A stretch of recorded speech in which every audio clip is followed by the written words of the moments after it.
Champ TV, la télévision de l'avenir.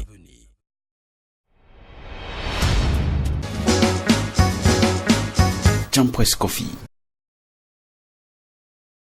À l'aube du 7 octobre 2018, date prévue pour l'accomplissement de notre devoir citoyen qu'est le droit de vote, nous serons tous appelés par cet acte à choisir notre dirigeant, du moins pour les 7 prochaines années. Et dans la cabale de la course au trône du Royaume Cameroun, 9 candidats se bousculent sur la route d'Etoudi. Depuis le 22 septembre 2018, ils sont de plein pied en pleine campagne présidentielle, chacun sous la bannière d'un parti politique.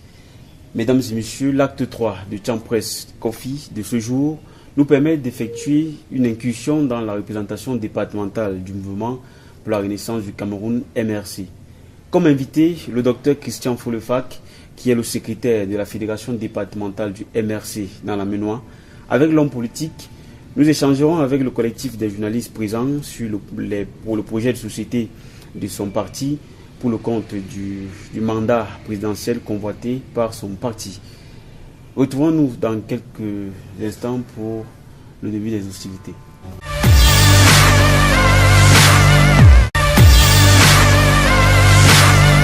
De retour donc sur ce plateau de Champ Press Coffee Acte 3 avec le docteur Christian Folefac. Docteur, bonsoir et bienvenue sur Champ Press Coffee. Bonsoir à tous les journalistes présents. Je voudrais avant toute chose vous dire l'honneur qui est le mien de me convier à cet échange avec l'ensemble des journalistes de l'association que vous constituez ici dans la Ménois. Donc je suis plutôt très honoré et je vous remercie d'avance. Voilà, permettez-moi d'entendre de vous dire, de vous rappeler d'ailleurs que vous avez devant vous un ensemble de journalistes appartenant à différents médias et l'exercice consistera à un échange objectif et courtois entre vous et nous. Y aurait-il un aspect que vous souhaiteriez ne pas aborder ou alors il n'y a pas de tabou? Écoutez, nous pouvons aller. On peut y aller. D'accord, mais pour cela donc je vous suggère donc que nous commencions tout de suite avec Inrich Asongo qui nous plantera le décor avec la biographie du docteur Christian Folefac qui est l'invité du Champ Press Coffee de cette autre édition. Inrich, nous vous écoutons. Le docteur Denis Christian Folefac Samo a commencé à militer au sein du mouvement pour la renaissance du Cameroun le 30 novembre 2012, jour où s'est tenue la convention nationale de ce parti dirigée par le professeur Maurice Kamto.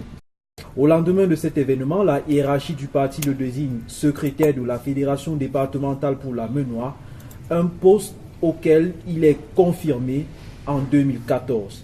Il bénéficie alors d'un mandat de 5 ans qui prendra fin en 2019. En termes de bilan, ce militant convaincu des idéaux de la Renaissance est connu pour avoir sillonné les profondeurs du département de la Ménois. Il n'y a aucun arrondissement, aucun marché rassemblant des centaines de personnes que ce fils du royaume photo n'a visité pour dire tout l'intérêt qu'il y a à militer pour le MRC et le moment venu apporter la formation politique à la tête du Cameroun. Sous la pluie et sous le soleil, dans la boue et dans la poussière, son équipe et lui-même ont su construire une autorité au MRC dans le département. L'élection présidentielle du 7 octobre 2018 apparaît comme la première échéance pour mieux apprécier la percée du parti dans les cœurs des électeurs. Quoi qu'on dise, le docteur Christian Folefac, qui a fêté ses 37 ans le 20 juillet dernier, se présente comme un assoiffé de la justice. Il n'hésite pas, pour faire reconnaître ses droits, à rentrer légalement en conflit avec sa hiérarchie dans le cadre professionnel. Recruté comme enseignant permanent à l'université de Tchang le 8 février 2012, il s'illustre dès son arrivée dans cette institution comme un leader capable de défendre les causes de sa corporation. Un tempérament qui lui vaut la confiance des enseignants assistants, lesquels lui confient la charge de le représenter au conseil d'administration de l'institution entre 2002 et 2016, des fonctions qu'il quitte à l'occasion de son passage au grade de chargé de cours. Qui ne se souvient pas de son refus en 2017 de rejoindre la faculté des sciences économiques et de gestion de l'université de Maroua à la suite d'un arrêté du ministre de l'Enseignement supérieur qui l'y déployait comme chef de service. Il dira non en adressant une correspondance au professeur Jacques Famindongo et en publiant des notes juridiquement argumentées qui meubleront les colonnes chaudes des journaux à capitaux privés. Une audace qu'on ne voit pas tous les jours. Christian Folefak, c'est d'abord un Yaoundéen dans le vécu. C'est dans la capitale camerounaise qu'il voit le jour. Comme Paul Biya, c'est au lycée Général Leclerc qu'il obtient son baccalauréat en 2002 et c'est à l'université de Yaoundé 1 qu'il fait ses études. Il les achève en 2016 par l'obtention d'un doctorat en histoire économique et sociale. Il soutient sous la direction du professeur Albert Pascal Temgwa une thèse intitulée Stratégie et réseau d'affaires, histoire des chambres consulaires du Cameroun de 1884 à 1998. Un travail scientifique qui fait de lui un spécialiste des groupements patronaux. Précisément, les points de vue de ces organisations patronales ont servi de trame à la confection du programme de société du professeur Maurice Kamto, programme que le docteur Christian Folefak défendra donc ce soir auprès de nous. Eh bien, il est à vous. Voilà, si on peut se permettre avec la présentation du docteur, c'est vrai que je ne suis pas mieux placé pour l'apprécier. Docteur, vous connaissez dans cette présentation? Oui, je me reconnais totalement. Et je voudrais dire un merci au président de votre association qui a bien su faire une excellente synthèse de ce qui peut être couché sur du papier comme curriculum vitae de ma petite personne. Je crois que certainement j'en ai encore quelques pages à écrire. Eh bien, je me sens flatté par ce qui a été dit il y a un instant. Alors, belle coïncidence ou coïncidence regrettable du lieu de l'obtention de votre baccalauréat avec le président du parti RDPC au pouvoir. Ouf, c'est vrai que c'est... je ne sais pas si je vais dire que c'est une belle coïncidence ou une mauvaise. Toujours est-il que j'ai obtenu tous mes diplômes du secondaire, BEPC probatoire et baccalauréat au lycée Général Leclerc. Donc, écoutez, peut-être c'est un établissement qui a connu un certain nombre de personnes qui ont un certain type de parcours. Voilà, on verra. En tout cas, moi, je suis quand à mes débuts. Donc, voilà, le destin a bien voulu que je passe aussi par là. Oui. Je sais pas, laissons-nous quelques années peut-être pour observer et peut-être en déduire. D'accord.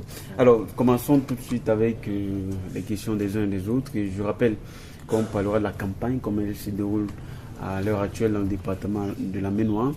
Tout à fait. Si jamais nos confrères ont des questions, ils peuvent se signaler pour qu'on commence véritablement.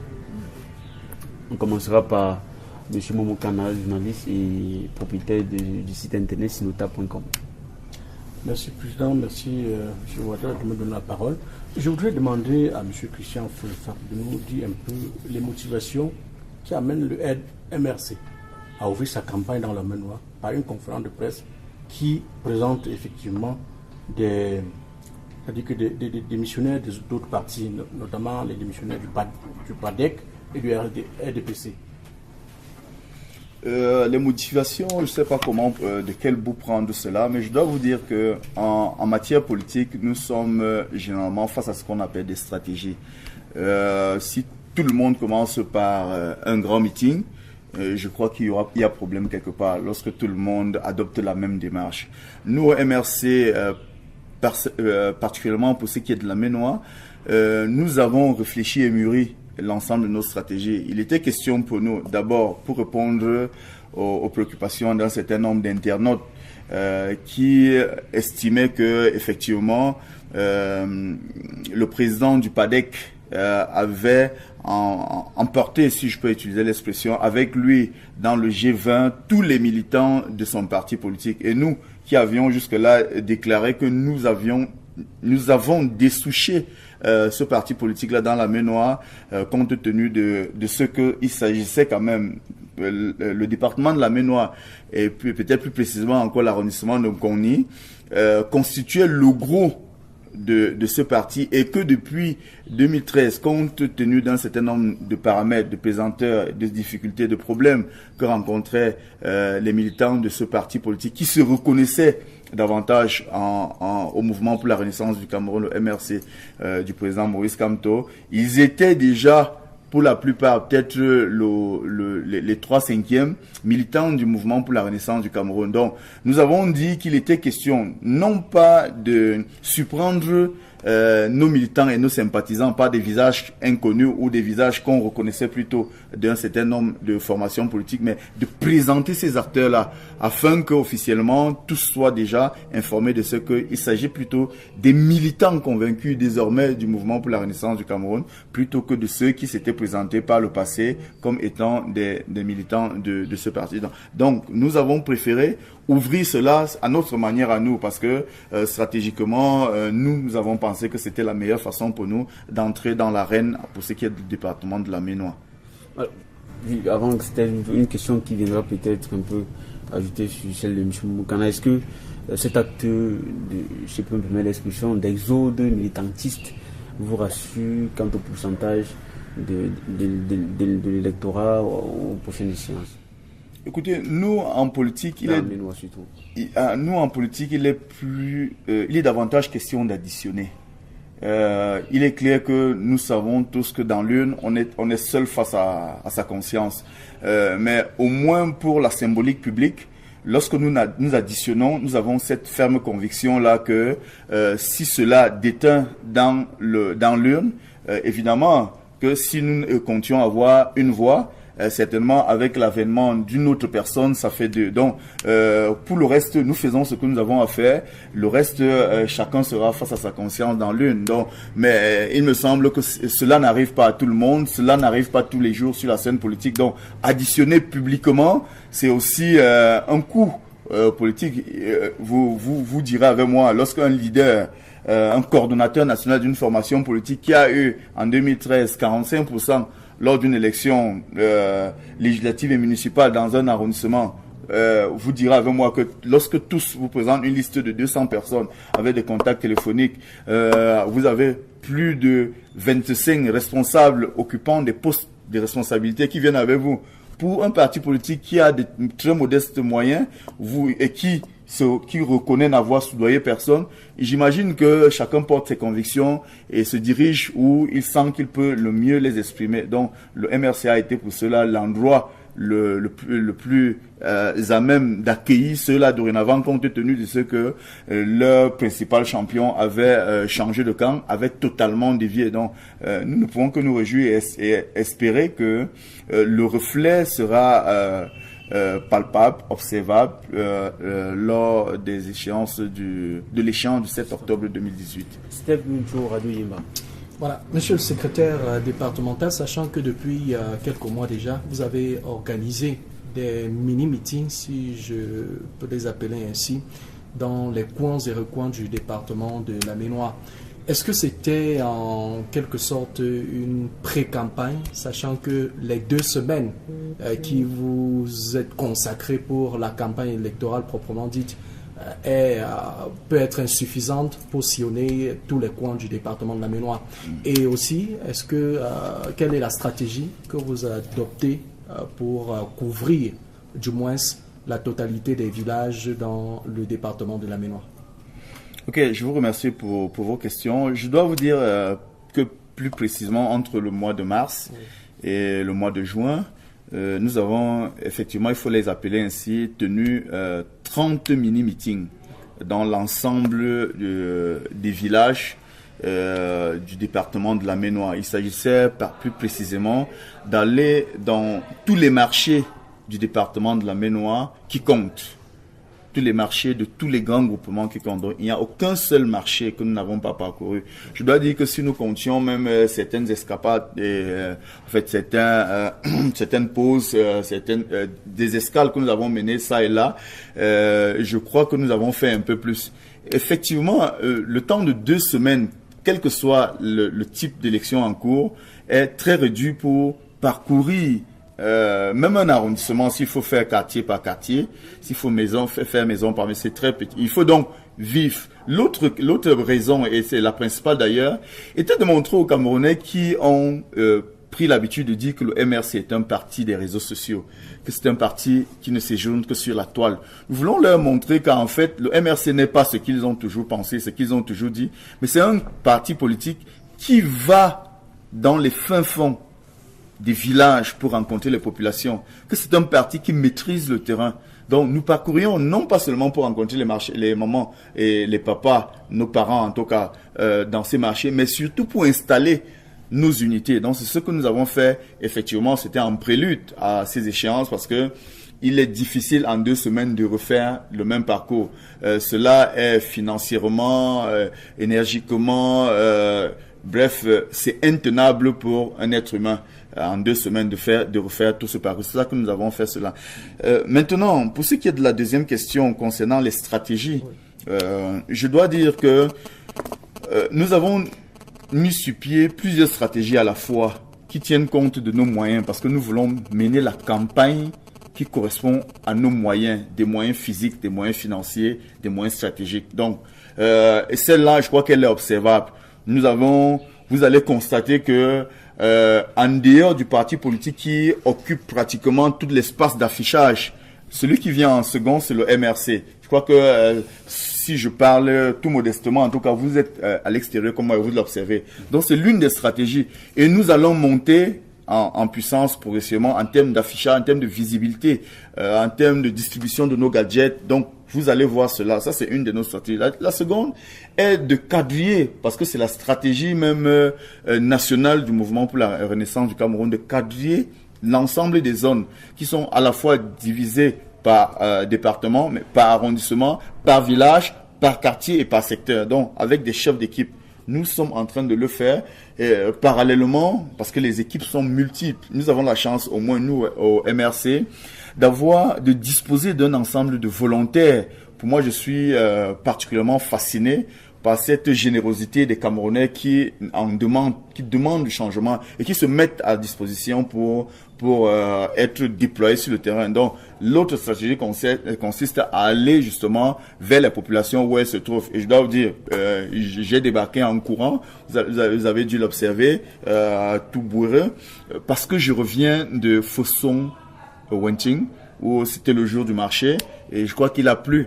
Quelqu'un qui est du département de la Maine-Noire, qui est de l'arrondissement de Tchang, sait que lorsqu'il a plu à Fosson-Wenting, une pluie battante, ce que la route représente lorsqu'on revient. Peut-être là on est allé quand la route était encore toute sèche, parce que même sèche, l'accès n'est pas donné à tout le monde, à tout véhicule d'y aller. Donc voilà, je reviens de Fosson-Wenting où nous étions sur le marché, et c'est ainsi que nous nous déployons. Donc voilà, la stratégie, elle est toute simple. Nous ne la cachons pas, elle est connue. Et donc le clou, en tout cas, de cette stratégie, vous allez l'observer à travers tout le déploiement qui sera fait ce mercredi 3 octobre à 10h à la place des fêtes de Tchang. Idriss Songo. Docteur Christian Folefa, comment est-ce que les populations que vous avez rencontrées depuis le début de cette campagne vous reçoivent? C'est un leader d'opposition au plan départemental, ou bien c'est quelqu'un qui véritablement arrive avec des solutions qui cadrent réellement avec les problèmes qui peuvent être soulevés ça et là? Okay. Première chose, les questions qui m'ont été posées jusque-là, on a dit secrétaire de la fédération départementale et pour d'autres. Je voudrais vous rappeler, je préfère que vous m'appeliez Christian Folefa. Je crois que ceux qui me connaissent au quotidien savent que même les correspondances dont vous parliez, vous ne verrez pas que j'ai écrit docteur devant. Donc, ça fait plus simple comme ça pour moi de laisser mon nom tel qu'il est, mon patronyme tel qu'il est. Donc, Christian Folefa. Nous l'appelons Maurice Kamto, simplement. Je crois que vous l'observerez aussi, que nous disons MK, nous abrégeons même. Maurice fait encore plus long pour nous, disons MK, hein? Maurice Kamto, voilà, ou président national, simplement, nous l'appelons, c'est plus simple comme ça. En tout cas, en ce qui me concerne, Christian Folefa me sied mieux.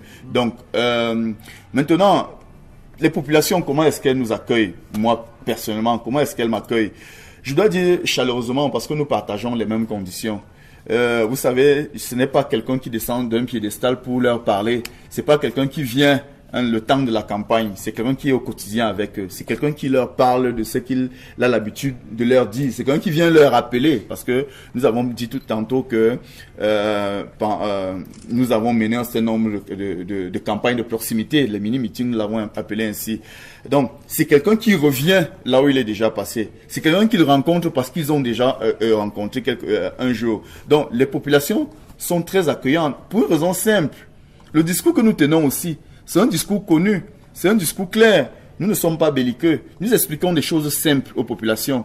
Nous ne venons pas partager du sel. Nous ne venons pas partager du cube, du piment, de la boisson et tout le reste. Nous venons vous dire la vérité et nous venons vous tenir un langage qui est clair parce que nous sommes une réunion de jour et non de nuit. Nous ne mentons pas. Ce que nous disons clairement, si vous voulez écouter, c'est que nous ne détestons pas celui qui est au pouvoir en ce moment. Nous ne le détestons pas. Nous pensons même d'ailleurs que Dieu l'a béni. Parce que dans un contexte comme le nôtre, dans un pays comme le nôtre, où l'espérance de vie est de 50, 55 ans maximum, vivre jusqu'à 85 ans, si Dieu ne vous bénit pas, vous ne pouvez pas vivre jusqu'à 85 ans. Donc nous estimons que Dieu l'a béni. Nous pensons qu'il doit partir avec ses bénédictions. Nous pensons qu'il ne doit pas ternir ces bénédictions-là. Nous pensons que simplement, pour avoir servi autant l'État, il est temps pour lui de se retirer et de permettre à quelqu'un d'autre d'amener le pays vers l'avant. Nous rappelons cela au moment. C'est-à-dire, nous disons, il a 85 ans. Qu'est-ce qu'on peut faire à 85 ans de vrai comme véritable exercice? Nous rappelons au moment des choses simples. Que lorsque nous sommes, par exemple, dans l'arrondissement de Tchang, celui qu'on appelle Ngomna, qui est le patron de l'arrondissement de Tchang, il va à la retraite à 55 ans. À 55 ans, on estime qu'il ne peut plus travailler. D'où vient-il qu'à 85 ans, on estime que quelqu'un, un monsieur, peut commander, peut être à la tête de tout le pays? C'est la raison pour laquelle le pays va si mal. Nous parlons des choses du quotidien. Lorsque vous demandez à une maman, est-ce que dans vos familles, à 85 ans, vous pouvez laisser un parent sans le soutien d'un enfant qui va aller à la rivière puiser de l'eau pour lui, sans le soutien de quelqu'un qui va préparer et lui donner à manger, sans le soutien de quelqu'un qui peut lui donner, rappeler les heures de prise de ses médicaments, sans le soutien de quelqu'un qui peut lui donner à manger, qui peut, quand nous rencontrons d'habitude, vont vous dire non, c'est pas possible. Que l'activité principale d'un homme de 85 ans dans nos villages, parce que nous sommes principalement dans les zones rurales, l'activité principale, excusez pour la répétition, c'est de se chauffer, si vous voulez, autour du feu. Comme on dit souvent, un zokmok dans la ménoire. C'est ça qu'on fait à 85 ans. On mange, on se réchauffe autour du feu. C'est ce qu'on fait à 85 ans. Donc nous leur rappelons cela. Nous leur rappelons, et si vous permettez, qu'après 36 ans de pouvoir, forcément, il a donné le meilleur de lui-même. C'est pourquoi nous disons au moment que nous ne le détestons pas, que s'il a donné le meilleur de lui-même, nous pensons qu'il y a un autre Camerounais. C'est un discours qui passe.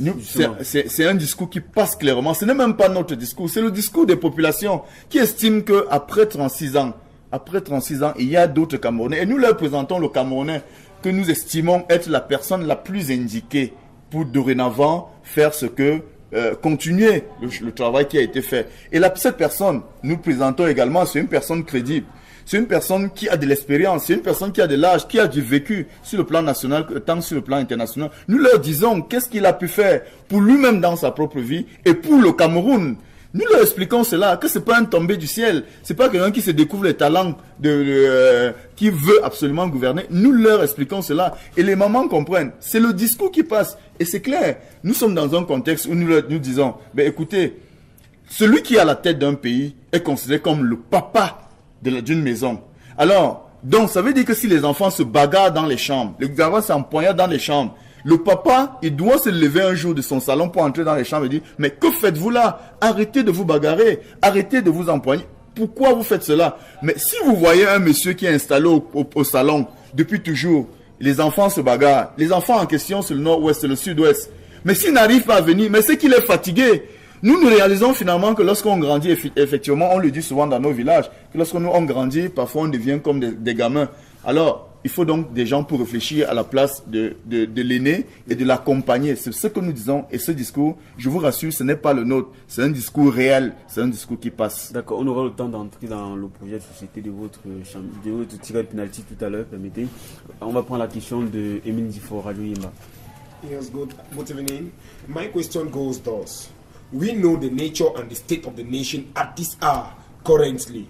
We've seen Maurice Kamto down to the field. Does his going down to the field currently justifies his action once he takes power, or he's going down to the field is just to woo citizens to give him votes on the 7th? Okay, thank you, Mr. Emile Dufour. I just call you to bake my English because it's very poor English, but I'm going to try because your question is in English. It's not a joke. Our president is not a joker. He's a man who really wants to bring this country forward. He want to give the winner hope. He want to give hope to our to all the citizens of this country. It's not just to call Cameroonians to give their vote to him. No, it's because he have a real project that is his real ambition. That is his true way to bring this country to a better way. So let me tell you that Maurice Kamto is one of our compatriots that have the real love of this country, and that's what he wants to put this love to the, comment dire ça, il veut mettre cet amour au service de ce pays, si vous permettez que je le dise ainsi. Il ne s'agit pas simplement d'aller vers les citoyens et de leur demander de voter, non. Il s'agit de demander aux Camerounais de donner la possibilité à quelqu'un qui peut réellement s'occuper des problèmes de ce pays, mais pas quelqu'un qui est totalement absent à la fois au niveau national, mais également au niveau international. Donc il ne s'agit pas simplement d'un amusement que quelqu'un qui s'en va simplement, qui a fait le terrain pour, c'est pas du tourisme qu'il fait. C'est ce que je voulais dire en anglais qui m'a dépassé. C'est quelqu'un qui ne part pas pour faire du tourisme, se balader, pour voir le Cameroun. Non. C'est quelqu'un qui a de l'amour pour ce pays et qui veut vraiment qu'on lui donne la possibilité d'amener ce pays de l'avant. Donc voilà un peu ce que je peux apporter à votre préoccupation. Parlant de sa préoccupation, je voudrais peut-être là formuler autrement. Est-ce que Maurice Kamto n'apparaît pas un peu comme une surprise pour les Camerounais qui ont été habitués à une certaine façon de la chose électorale? Parce que Maurice Kamto, c'est vrai, MSC, mais on a l'impression que c'est pour une première fois qu'il est dans l'environnement politique. Bon, ce que je peux dire en ce qui concerne cette question, c'est que il n'apparaît pas dans l'environnement politique pour la première fois. Voilà, je crois que c'est peut-être pour la première fois qu'il prend la carte d'un parti politique, parce que on doit le dire, il a fait partie de ceux qui, en 1992, ces intellectuels-là, qui avaient estimé, et c'est l'expression de lui, que il y a des moments où le silence devient complice. Il y a des moments où il est important de prendre position, ou alors on devient complice de ceux qui s'acharnent sur le peuple. Donc Maurice Kamto en 92 déjà a fait partie de l'Union pour le changement, cette plateforme qui a porté haut et fort la candidature du candidat John Fundi. Un peu comme vous voyez la plateforme qui est en train de se constituer. Peut-être il me semble, pour ceux qui n'ont pas peut-être regardé, même aujourd'hui encore, on avait le chanteur engagé, le célèbre chanteur, artiste, rappeur engagé, Valsero, qui donnait une conférence de presse tout à l'heure et qui a rejoint également l'équipe de Maurice Kamto. C'est simplement, je crois que c'est tout cela qui fait en sorte que on peut dire que Maurice Kamto, c'est peut-être l'homme de la situation, parce qu'il sort du lot. C'est pas quelqu'un qui atterrit sur la scène politique en 2018, non. Je crois que ceux qui savent lire la scène politique au Cameroun peuvent observer que dès le lendemain de l'élection présidentielle 2011, Maurice Kamto a démissionné du gouvernement. Et donc, c'était déjà les prémices d'une préparation des futures échéances électorales. En 2011, il démissionne. En 2012, on met sur pied le mouvement pour la renaissance du Cameroun, qui est la synthèse d'un certain nombre de partis politiques et puis d'un certain type de syndicats et de mouvements de la société civile. Et donc, depuis 2012, le candidat Kamto est sur le terrain politique. Et je crois que on n'a pas besoin de parler du candidat Kamto personnellement, puisque nous, dans la Ménois, et je crois que le président de votre association, il a relevé tantôt, M. Indrich, que dès 2012, moi je suis dans la Ménois. Et c'est ainsi que le MRC a travaillé pour son champion, pour le MRC, mais surtout pour la personne que nous préparions pour les échéances de 2018. Donc, nous ne sommes pas levés en 2018 comme un certain nombre de personnes pour nous découvrir l'ambition présidentielle. Ça a été mûri, travaillé, préparé. Et je crois que les étapes que je viens de relever, la démission, la mise sur pied du parti politique, l'implantation à l'échelle nationale, et puis on peut évidemment comprendre. Je crois que ne serait-ce que la convention du MRC en avril 2018, 15 avril 2018, on a vu qu'il s'agissait de quelque chose qui a été préparé, mûri, pensé, et donc on ne peut pas être surpris et on peut non plus dire que c'est quelqu'un qui est nouveau sur la scène politique. D'accord, on est pratiquement sortant de cette première partie. Oui, je voudrais demander au président de nous donner ce que le MRC propose aux Camerounais pour améliorer les conditions de vie si Maurice Kamto devient le président au soir du 7 octobre. Peut-être je me permettrai d'être l'intermédiaire de cette question qui viendra lorsqu'on parlera du programme politique tout à l'heure. Mais moi, je voudrais qu'on soit de cette partie avec une question. Est-ce que depuis que vous faites la campagne dans la MENOA, on a eu à vous offrir la libre circulation dans les différents lieux de campagne? Je dois honnêtement dire que jusque-là, non. Vos affiches ont été nos affiches ont été sabotées ça et là par un certain nombre de gangsters. Peut-être oui, pour quelques-uns. Oui. Je crois que je suis à la recherche d'un certain monsieur Ndemanou du Koumzé, entre autres. Voilà, le parti c'est le Koumzé. Oui, je suis à la recherche de ce monsieur. Voilà, Koumzé, quelque chose de ce genre. Je suis à la recherche de ce monsieur qui a publiquement saboté nos affiches et qui nous avons des vidéos. Oui. Nous avons des vidéos. Donc rassurez-vous, nous avons toutes les preuves. Et il a failli être candidat pourtant. Il était d'ailleurs candidat. Il n'a pas failli être candidat. Il était candidat. Sa candidature n'a pas été retenue. Voilà, elle n'a pas été validée. Voilà.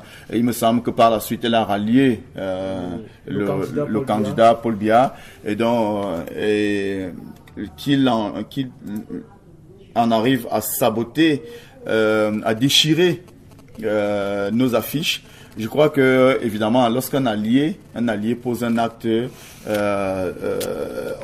toute l'équipe assume. Donc, voilà, nous avons des enregistrements. Vous ne serez pas surpris de notre réaction parce que nous pensons que cela est inadmissible. Nous avons, nous, du MRC, à travers le président national et réitéré au niveau de tous les démembrements, réitéré à nos camarades militants et sympathisants que les affiches des autres formations politiques, nos adversaires, ne doivent pas être sabotées. On doit les respecter. Parce que nous, notre slogan habituel, c'est « Changeons d'avenir dans la paix ». Nous voulons changer d'avenir dans la paix à travers les urnes. Donc, nous ne sommes pas là pour la violence. Mais cela dit, il faut que je le rappelle, comme le dit toujours notre président national, si on nous provoque, nous n'allons pas fuir. D'accord, on termine avec oui, monsieur Christian, avec ce sabotage et un événement un peu récent du 20 mai 2018 du côté de Fouquet, est-ce que ces petits incidents ne vous confortent pas dans votre position, comme quoi le MRC est véritablement implanté dans le département de la MENOA et que le président Kamto peut compter sur la MENOA pour gagner au soir du 7 octobre? Écoutez, il est une vérité implacable, c'est que le MRC est véritablement implanté dans la MENOA. Cela ne fait l'objet d'aucun doute. Vous pouvez aborder la question du sabotage des affiches. Vous pouvez aborder la question de l'incident du 20 mai à Fouquet. Vous pouvez aborder ma nomination surprise, si généreuse, à Marois. Vous pouvez aborder, il y a autant de questions. Mais c'est une réalité, c'est que dans la MENOA, le MRC, je crois que vous avez souvent observé à travers les défilés même du 20 mai, tout le reste, nous faisons défiler des milliers de personnes, nous ne donnons pas d'argent.